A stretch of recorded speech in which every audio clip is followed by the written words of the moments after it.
Olá a todos, meu nome é José Muniz Pazelli Júnior, eu sou nefrologista, intensivista, professor da Faculdade de Medicina FAME, Funjob e Barbacena. Nessa primeira videoaula, nós vamos ver com vocês uma introdução ao estudo das nefropatias, principalmente recordando alguns conceitos de anatomia e fisiologia que vocês muito provavelmente já se esqueceram e que são fundamentais para o entendimento das nefropatias. Em relação à anatomia, vamos nos lembrar que os rins se localizam no reto peritônio, eles se posicionam à direita e à esquerda da coluna vertebral, no nível da 12ª à 3ª vértebra lombar, e sendo que o rim direito é fisiologicamente inferior ao rim esquerdo. Os rins são órgãos retroperitoneais, então eles não são acessíveis por cirurgias, por laparotomias. Essas cirurgias que acessam o rim normalmente são feitas através da região dorsal. Os rins eles são protegidos pela cápsula renal, pela gordura perinefrética, pela fáscia renal e por esse corpo adiposo pararenal. Então, essa proteção acaba fazendo com que os rins raramente sejam envolvidos em situações de trauma. Não é impossível de acontecer, mas são órgãos, como já dissemos, retroperitoneais, relativamente bem protegidos. Os rins se relacionam superiormente, ambos os rins, com as glândulas suprarrenais, que estão localizadas nos polos dos rins. O rim direito, por sua vez, se relaciona a sua porção superior com o fígado. Já o rim esquerdo se correlaciona na sua porção superior com o estômago e com o baço. Na porção inferior, os rins se relacionam com o intestino delgado, e aqui na parte média se relacionam com o intestino grosso e parte também do intestino delgado. Então eles têm essa anatomia externa, e lembrando um grão de feijão, como nós já falamos antes. As glândulas suprarrenais se localizam nos polos dos rins, como se fosse um chapeuzinho. Eles têm uma dimensão longitudinal de um polo ao outro em torno de 10 centímetros de comprimento. Eles têm mais em torno de 5 centímetros de largura e 2,5 centímetros de espessura. E tem a sua face anterior e sua face posterior. Tem suas extremidades, que nós já falamos que no polo superior se situa a glândula suprarrenal. E eles têm uma margem lateral convexa e uma margem medial côncava, de onde surge o hilo renal. O hilo renal, por sua vez, é composto pelo ureter, pela artéria renal e pela veia renal. A artéria renal é um ramo da aorta e a veia renal vai desembocar na veia cava inferior. Também temos aqui nervos e vasos linfáticos. Do ponto de vista de anatomia interna, nós temos o córtex renal, essa região mais externa, onde normalmente se localizam os glomérulos, como nós vamos ver mais na frente, e a medula renal, essa região mais interna. E aqui nós observamos o seio renal.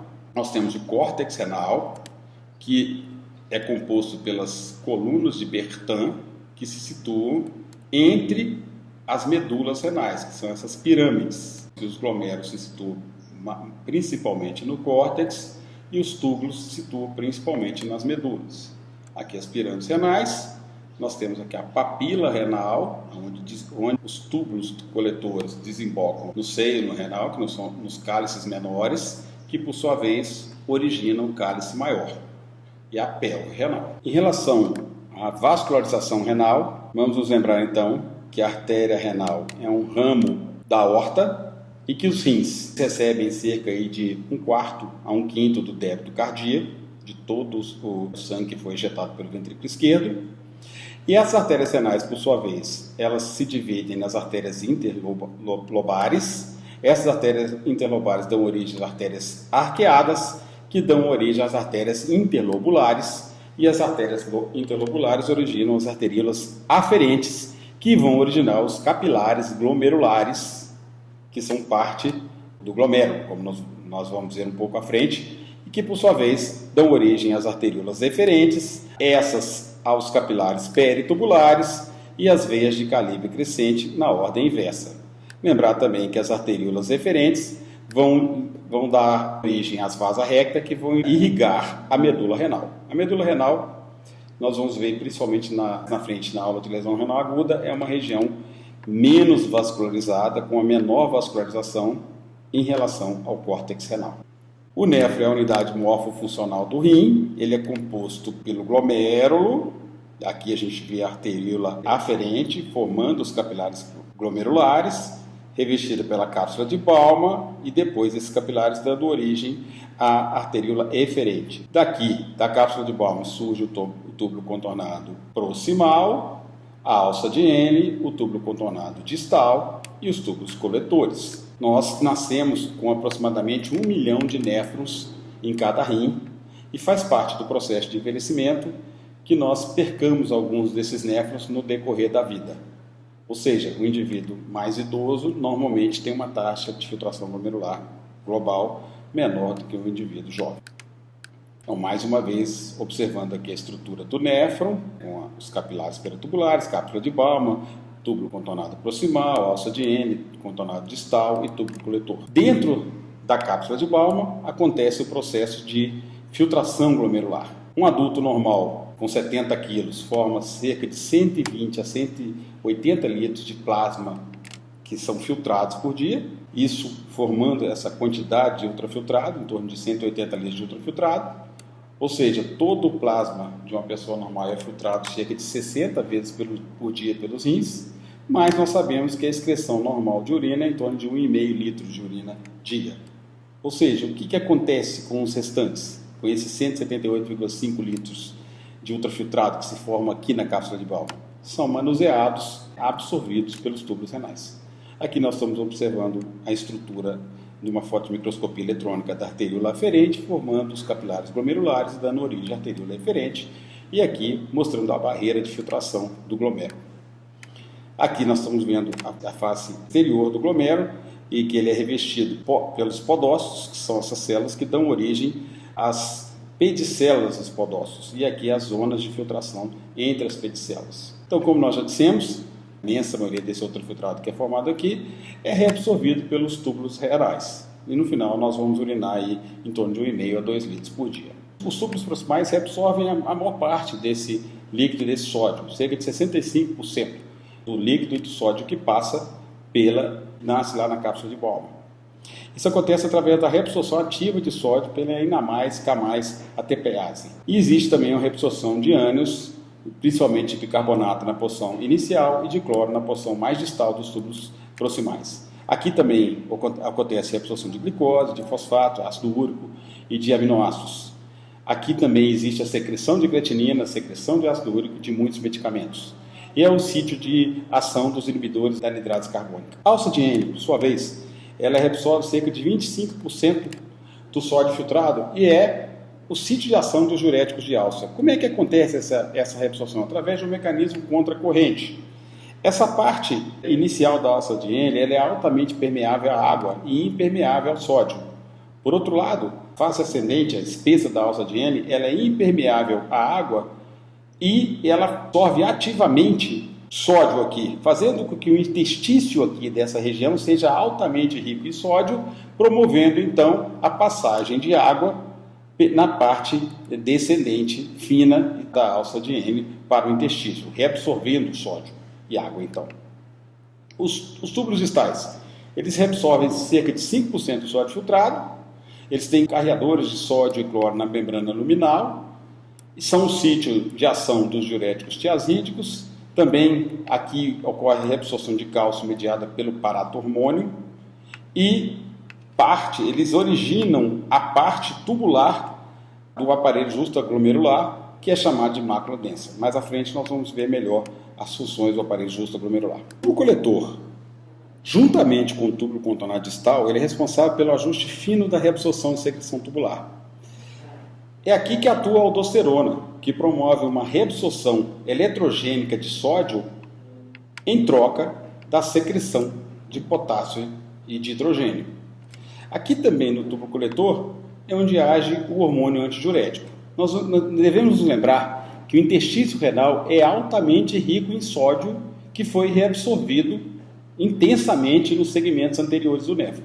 O hormônio antidiurético ele abre os canais de água do ducto coletor, fazendo então com que haja uma reabsorção osmótica de água para o intestino renal, promovida pelo hormônio antidiurético.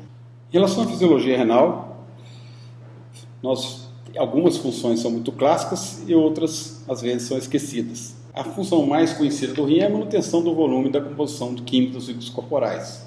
Mas os rins também são responsáveis pela manutenção do equilíbrio ácido-básico, pelo componente metabólico do equilíbrio ácido-básico. Os rins são responsáveis pela depuração de vários produtos químicos endógenos, como, por exemplo, a própria insulina, o glucagon, e também exógenos, vários medicamentos que são administrados. E é responsável pela liberação de eritropoetina e, portanto, pela maturação dos eritrócitos e pela regulação do metabolismo mineral através do balanço de cálcio, fósforo, magnésio, etc. Em relação à manutenção do volume da composição química dos rins corporais, nós temos que lembrar aqui que tem várias fases em que o rim atua, como na formação da urina, na formação do ultrafiltrado, com a eliminação de água, regulação endócrina do volume do líquido do organismo, a regulação da pressão arterial através de vários mecanismos, principalmente pelo sistema renina, angiotensina, aldosterona. Nós já falamos um pouco sobre a concentração de diluição urinária, promovido pelo hormônio antidiurético, que atua lá nos tubos coletores, pelo sistema calicreína, sinina e pelas prostaglandinas renais. Em relação à água corporal total, nós sabemos que, em média, ela corresponde a 0,6% ou 60% do peso corporal. No homem, um pouco mais que na mulher, e na criança, um pouco mais que nos adultos. Essa água está se dividida em diversos segmentos, mas principalmente no intracelular, 38% a 45% dela está aí no intracelular, uma pequena parte do plasma e uma parte importante também no intestino. Qualquer paciente que tenha, qualquer paciente crítico, principalmente aqueles pacientes que têm alguma alteração da função renal, ele deve ser submetido todos os dias, e aí já vai um primeiro conceito para vocês anotarem, a um balanço hídrico, para que a gente consiga, com isso, tentar manter esse indivíduo o mais próximo possível da euvolemia. Então nós devemos levar em consideração tudo que o indivíduo ingeriu por via oral, tudo aquilo que foi dado através de sondas, por exemplo, sonda nasogástrica, sonda nasointeral, tudo aquilo que foi administrado pela veia, além de somarmos a isso a água endógena, que é produzida todos os dias, que é em torno de 5% do peso corporal. Em relação às perdas, nós temos que considerar toda a urina, tudo aquilo que foi pelas fezes, tudo que saiu por drenos, que o indivíduo, porventura, esteja sendo submetido a algum tipo de drenagem, pleural, uma paracentese, etc. E também as perdas insensíveis, que se dão principalmente pela pele e pela respiração. Isso corresponde a 10 a 15% do peso corporal. Se o indivíduo está normocatabólico, afebril, a gente considera 10%. Se ele está febril, hipercatabólico, sob ventilação mecânica, nós consideramos como 15% do peso corporal. Como é que se dá essa regulação do volume de líquido no organismo? Quando ocorre uma situação de hipovolemia, uma queda da pressão arterial, existe uma ativação simpática com a liberação, por esse mecanismo e por outros, do sistema renina, angiotensina, aldosterona e do hormônio antidiurético. Isso, em última análise, vai levar ao aumento da reabsorção de sódio e água e vasoconstrição. Por outro lado, se houver uma expansão do volume circulante efetivo, existe um aumento da pressão arterial, uma diminuição da atividade simpática, uma inibição do sistema renina-aldosterona, do hormônio antidiurético e também aqui atuando também as peptídeos natriuréticos atriais, e isso vai levar à vasodilatação e diminuição da reabsorção de sódio. Então, como funciona o sistema renina-angiotensina-aldosterona? A renina, que é uma enzima produzida no aparelho justo-glomerular, que nada mais é do que a mácula densa, ou seja, células do tubo contornado distal, juntamente com partes da arteríola aferente e parte da arteríola eferente, formando então o aparelho justo-glomerular e produzindo a renina em determinadas situações que nós vamos ver no slide seguinte. A renina, então, essa enzima, ela cliva o angiotensinogênio, que é uma proteína circulante, em angiotensina 1.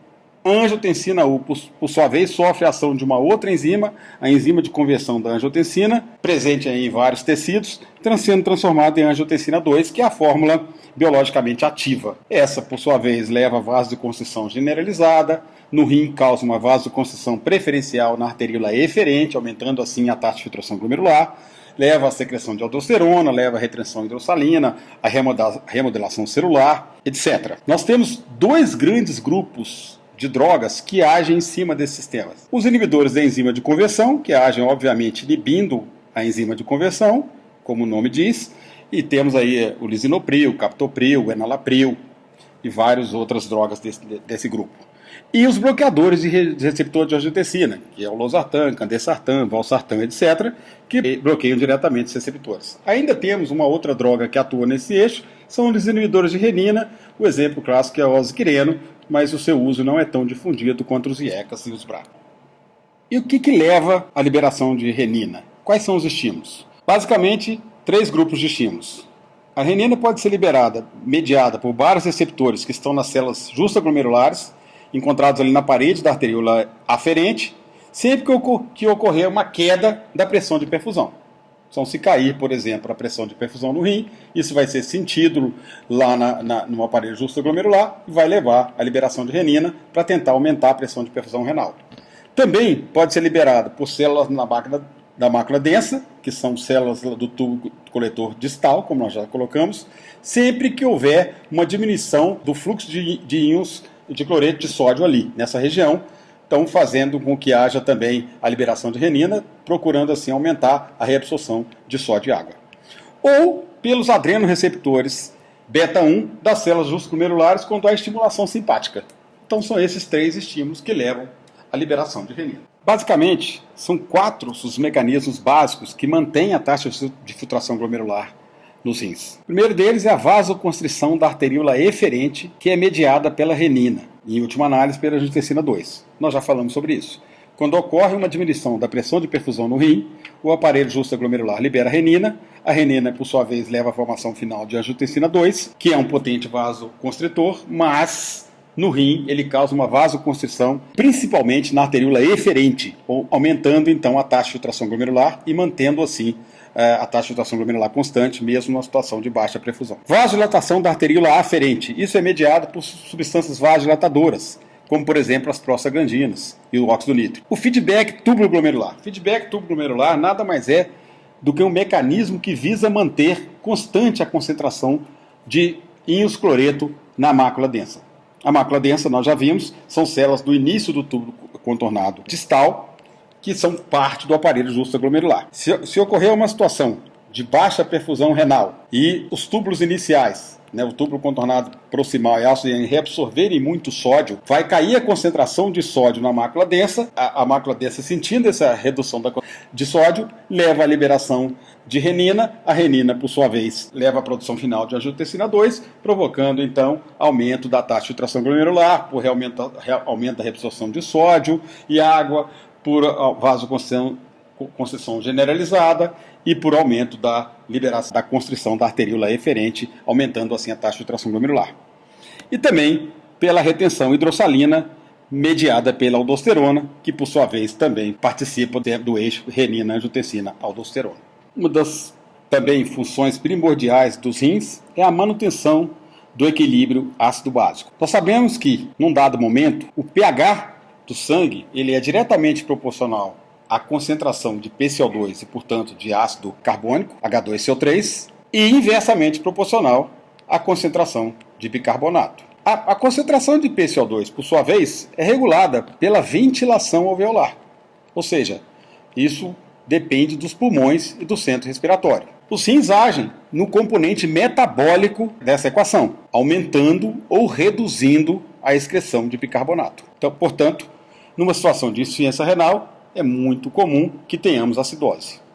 Também os rins são fundamentais na depuração de produtos químicos endógenos ou exógenos. Por exemplo, é clássico que o rim é responsável pela excreção de ureia, de creatinina, ácido úrico, o próprio paratormônio, e vários compostos são retidos, uma vez que o rim reduz sua função.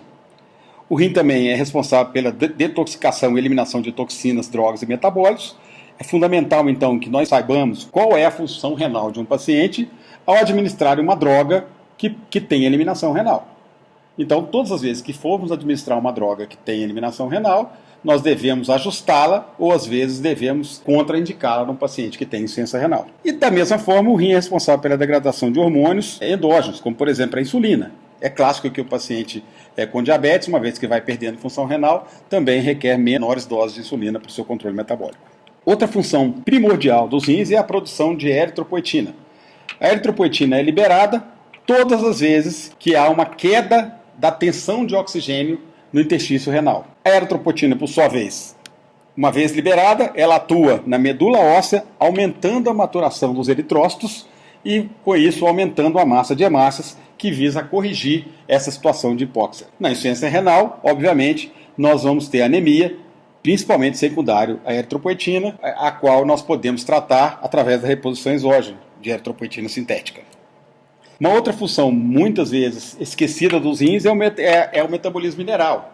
O controle do cálcio, fósforo, magnésio. Nós sabemos que a produção de vitamina D ela pode acontecer por exposição à radiação ultravioleta ou pela ingestão de determinados alimentos, e isso vai levar à produção de colecalciferol, que é uma forma inativa de vitamina D. Esse colecalciferol, por sua vez, sofre uma hidroxilação no fígado, se transforma em 25-hidroxicolecalciferol, e sofre uma segunda hidroxilação no rim, que é fundamental para se tornar a forma ativa, que é o 1,25-dihidroxicolecalciferol ou calcitriol. O calcitriol é uma vitamina responsável pela absorção intestinal de cálcio, entre outras ações, e quando reduz a produção, quando o rim se reduzir sua função, reduz a produção de calcitriol, havendo então situações de hipocalcemia. Nessa situação de hipocalcemia que pode acontecer na insuficiência renal, ocorre a liberação do hormônio paratireoidiano, que é produzido pelas paratireoides, e isso aumenta a hidroxilação renal de vitamina D e aumenta a absorção intestinal de cálcio, tentando então compensar isso.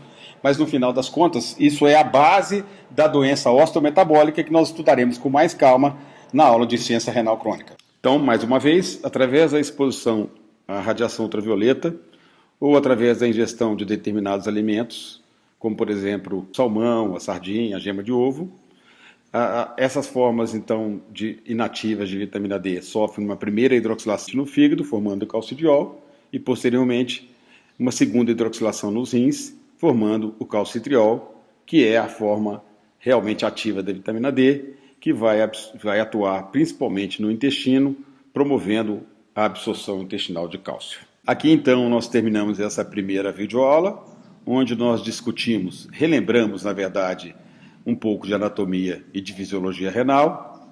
Agradeço a vocês pela paciência e, conforme combinado, discutiremos em aula as questões que vocês tiverem. Muito obrigado e até a próxima videoaula.